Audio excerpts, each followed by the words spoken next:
নমস্কার বন্ধুরা, আমার চ্যানেল কুকিজমে তোমাদের সবাইকে স্বাগত। আজ আমি তোমাদের সঙ্গে শেয়ার করব ইলিশ মাছের মাথা দিয়ে কুমড়োর ঘন্ট। কুমড়ো দিয়ে ইলিশ মাছের ঘন্ট রেসিপিটা খুবই জনপ্রিয়। যদি আপনারা কোনো দিন ট্রাই না করে থাকেন তাহলে একবার অনুরোধ করব অল্প মশলায় এই কুমড়ো দিয়ে ইলিশ মাছের ঘন্ট রেসিপিটা ট্রাই করতে।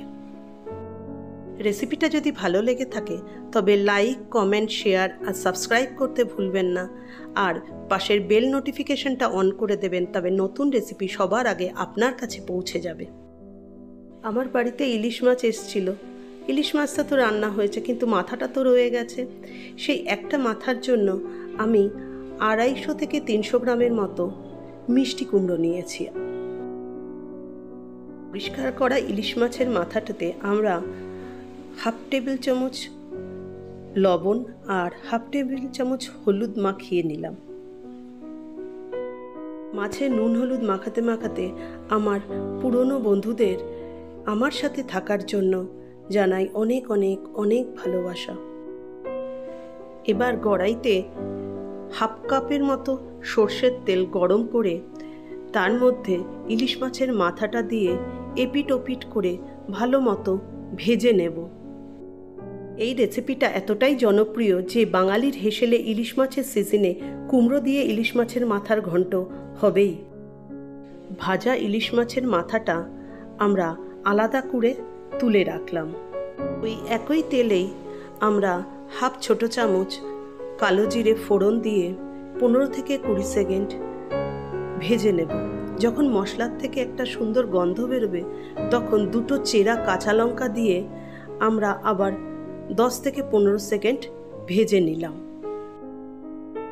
এবার আমাদের একটু বড় বড় করে কেটে রাখা কুমড়ো, কারণ কুমড়োগুলি যাতে গলে না যায়, একটু বড় বড় করে কেটে রাখা কুমড়ো দিয়ে আমরা মিনিট 5 ভেজে নেব। কুমড়োতে হালকা লালচে রং ধরলে আমরা কিছু শুকনো মশলা মেশাবো।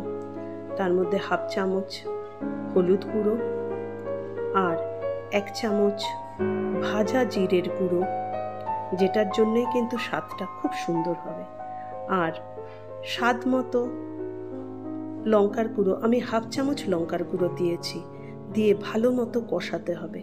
আর মশলাটা যাতে পুড়ে না যায় তার জন্যে আমি 1/4 কাপ জল দিয়েছি। মশলাটা মিনিট 3-4 কষিয়ে নিয়ে আমরা ভেজে রাখা মাছের মাথাটা দিয়ে দেব। দিয়ে ঢাকা চাপা দিয়ে আরও মিনিট 5 রান্না করব। 5 মিনিট কষানো হয়ে গেছে। দেখো মশলার থেকে কি সুন্দর তেল বেরিয়েছে। আমরা কিন্তু এতক্ষণ ধরে কুমড়োতে লবণ মেশাইনি, কারণ লবণ দিলেই কুমড়োটা তাড়াতাড়ি গলে যাবে, সেটা ভালো লাগবে না। তাই এবার আমরা স্বাদ মতো লবণ মেশাবো আর 2 থেকে 3টে চেরা কাঁচা লঙ্কা দেব। এবার আমরা ঢাকা চাপা দিয়ে মিনিট 3-4 রান্না করে নেব। আর লবণ দেওয়ার জন্য কুমড়োর থেকে জল ছাড়বে, সেই জলে ইলিশ মাছের মাথাটাও ভালো মতো সেদ্ধ হয়ে যাবে। বন্ধুরা, আমাদের কুমড়ো দিয়ে ইলিশ মাছের ঘন্ট কমপ্লিট হয়ে গেছে। আমাদের ঝোলটা আমরা একটু শুকিয়ে নিয়েছি, কারণ এটা একটু মাখা মাখা হবে আর মশলার থেকে তেলও ছেড়ে এসছে। এবার আমরা এই যে ইলিশ মাছের কুমড়ো দিয়ে ঘন্ট আমরা গরম ভাতের সঙ্গে পরিবেশন করব। খেতে অপূর্ব লাগে, তোমরা একবার ট্রাই করো। আজ আসি বন্ধুরা, দেখা হবে কোনো নতুন রেসিপি নিয়ে তোমাদের সাথে। ভালো থেকো, সুস্থ থেকো, আনন্দে থেকো আর আমার সাথে থেকো।